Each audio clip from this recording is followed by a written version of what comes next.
एक दिन वन में एक अद्भुत स्वर्ण मृग दिखाई दिया। उसका शरीर सोने सा चमक रहा था। दरअसल वो कोई साधारण हिरण नहीं था, बल्कि मायावी राक्षस मारीच था, जिसे लंका के राजा रावण ने भेजा था। सीता उस हिरण को देखकर मोहित हो गईं। उन्होंने प्रेम से राम से कहा, प्रभु, ये हिरण कितना सुंदर है, इसे मेरे लिए पकड़ लाइए। राम ने लक्ष्मण को सीता की रक्षा का आदेश दिया और स्वयं उस हिरण के पीछे चल पड़े।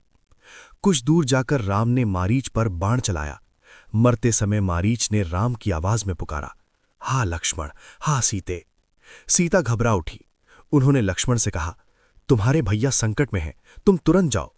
लक्ष्मण जानते थे कि ये कोई माया जाल है, पर सीता के बार बार आग्रह पर वे जाने को तैयार हुए।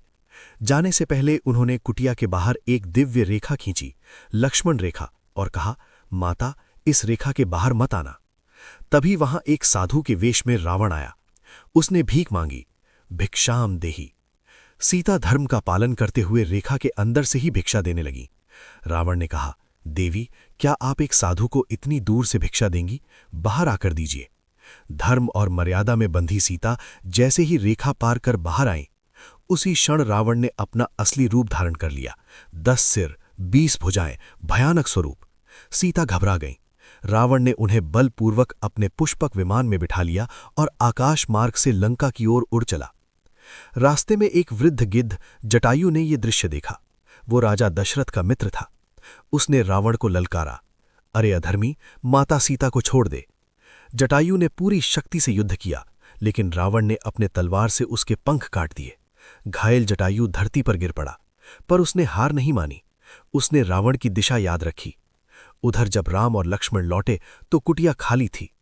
राम व्याकुल होकर पुकारने लगे, सीते, सीते। वन, पर्वत, नदी, हर जगह खोजा, पर कहीं पता नहीं चला। तभी उन्हें घायल जटायु मिला। अंतिम सांसों में जटायु ने सब कुछ बता दिया। लंका का राजा रावण, दक्षिण दिशा। ये सुनकर राम की आंखों में आंसू आ गए। उन्होंने जटायु को पिता समान सम्मान दिया और उसका अंतिम संस्कार किया। फिर राम ने दृढ़ प्रतिज्ञा की, मैं रावण का विनाश करूंगा और सीता को वापस लाऊंगा। यही घटना आगे चलकर महान युद्ध का कारण बनी। राम ने वानर राज सुग्रीव से मित्रता की और वीर हनुमान ने समुद्र लांघकर सीता का पता लगाया। लेकिन वो एक अलग रोमांचक कथा है। ऐसे ही वीडियो के लिए लाइक करें, सब्सक्राइब करें और अगले भाग के लिए कमेंट करें।